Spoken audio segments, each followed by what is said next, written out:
Welcome back to Joel's Sports Cards, and today we are running the randomizer machine for those cards that are in this box. Flip it.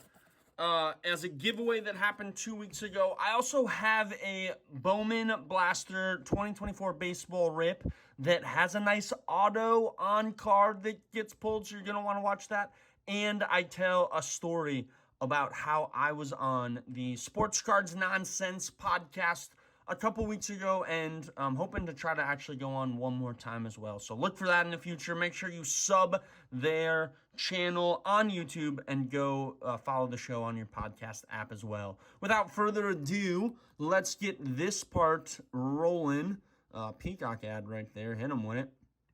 I'm going to put the URL there and make sure no duplicate users are going to get multiple results. I'm going to prove to you that I know math, and we'll get the unique YouTube comments, which are 10. Thank you to the 10 people that are eligible for these cards right here. You had to be a subscriber and comment in that video. Oh, I thought I almost lost it.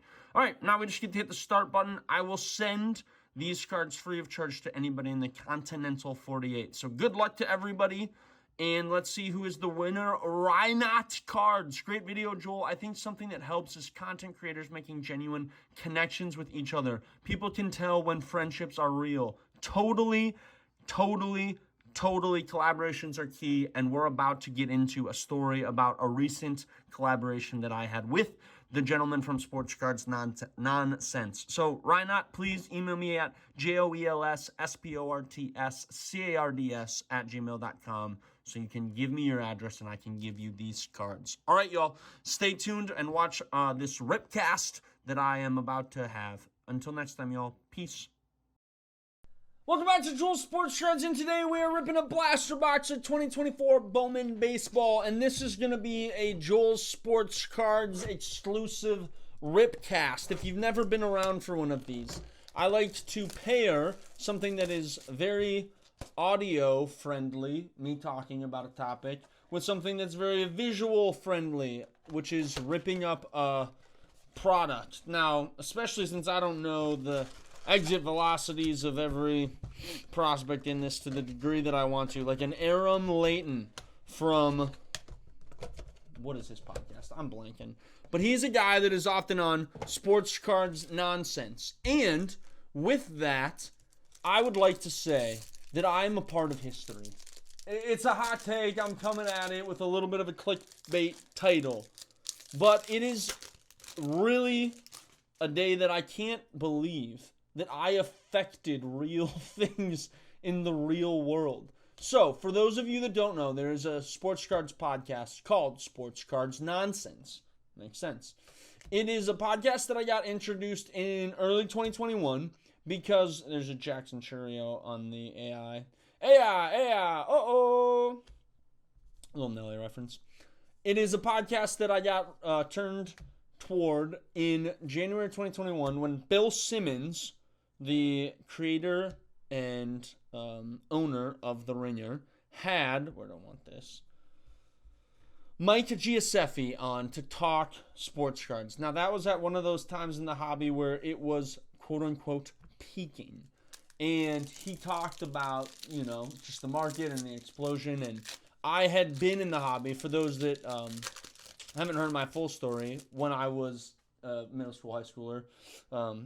My cousin Matt gave me a bunch of cards and got into it then. But long story short, Gio doing an interview with Bill Simmons got me to listen again to more sports cards content. Started watching people on YouTube. Shout out Pac-Man. He was the first guy that I started following and watching. And all of a sudden I got into the hobby fully again, which was so exciting and so cool to be a part of. And I've been listening to Mike Giuseppe and then Jesse Gibson, his brother-in-law, do a podcast about sports cards for now over 3 years. It's twice a week, put on by The Ringer. Simmons signs the checks, and spoiler alert, he still will because they're continuing on. Not really because of me. The clickbait title would make you think that I believe that. I don't. I went on the podcast last week for the first time, Jesse was not recording, and so Mike, the episode before last Thursday, so the end of May there, Mike just said, hey, if you have an idea for a segment, come out of the woodwork and pitch it. And so I shot my shot and just was like, hey, I'd love to come and talk about, who is the audience of Sports Cards Nonsense.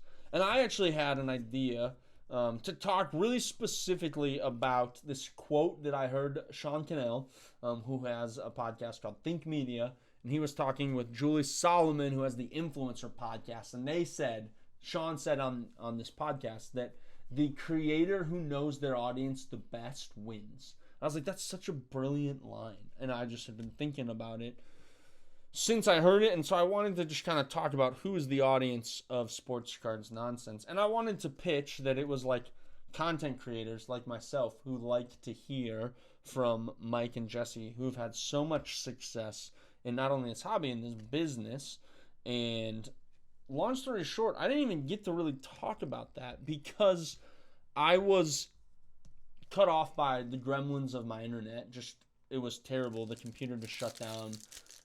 I was so disappointed because I was having such a good time talking to Mike, and about, the first section, we got the green right there. The first section of the interview was played on the podcast fully last week. So you can go listen to it. Follow, subscribe, Sports Cards Nonsense. There's not an episode I've missed. It's a really fun listen. Let me just see what this card is right here. Matt. It's the lunar. It's not gonna be numbered. It's the lunar glow. Brooks Bannon. So we were talking, and Mike at one point, because he's just a direct dude, he asked me the question, what do you hate about Sports Cards Nonsense?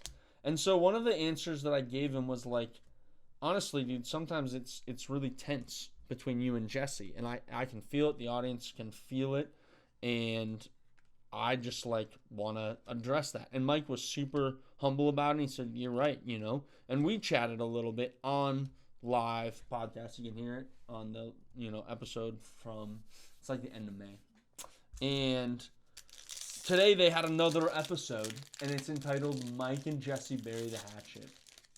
And so they talked about how they legitimately this weekend worked through some personal and professional situations that were going on with them, dynamics. And I really don't think that I was the reason. They're two grown, mature men that can figure out their things. But sometimes there's a moment that creates that opportunity for a conversation. And to be the person who maybe was part of the journey, other people I know have talked to them about the tension, but to be the one that kind of broke the straw that broke the camel's back, it feels so, it sounds bad because real tension is there amongst this, like real feelings and situations. It's not just, how to say this, it's not just a TV show. But to me, I've listened to these guys talk so many times in my last 3 years, and to be in the world and have your name mentioned on a podcast, and people have opinions on you, these men who I've heard, my wife has heard for countless hours, because as I'm doing the dishes, they're talking, to be actually in their lives and affecting what they're going on. I've never met either of them. I would love to. Unfortunately, I've never been able to make it to one of their card shows, to the National. Let's see what this one's flipped backwards. Hey, my goodness. A Jacob Wilson auto right there. Not numbered. Oakland Athletics. Not the first. Jacob Wilson. You got yourselves a new #1 fan. You do good work and help people, work through some of their not problems. Didn't say the problem word. Situations, circumstances. You get a little bit of luck on the blaster box, pulling an auto. That's really fun. But I bring this all up to say, it is so cool to have been a part of, a real story, a real situation. Not just, the average, I got to talk about the hobby release of the week. or here's a thought on the NBA Finals. Like, these guys actually are going to stay on with the Ringer. Again, not because of me. And all I did was I just named the tension on the podcast with Mike, right? I didn't mediate, nor would I.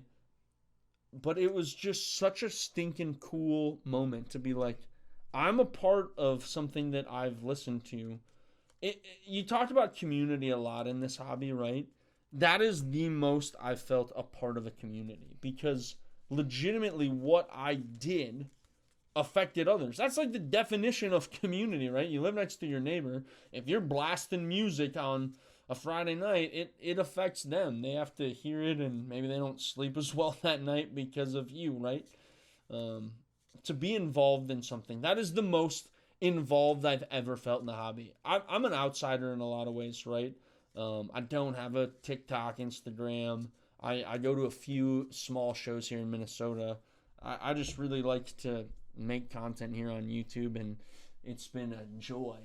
But to be like, yo, I actually was involved in the Ringers Sports Cards podcast, and they're now going to have more episodes, and they are on great terms. You should listen to the podcast. They are, you can hear the joy in their voices, and it's really cool to see it. So, yeah, I just wanted to make a video here and say, if you ever have an idea of trying to get involved in a podcast that you listen to, whether it's a segment, or reach out and encourage them and just say like, hey, what you do matters.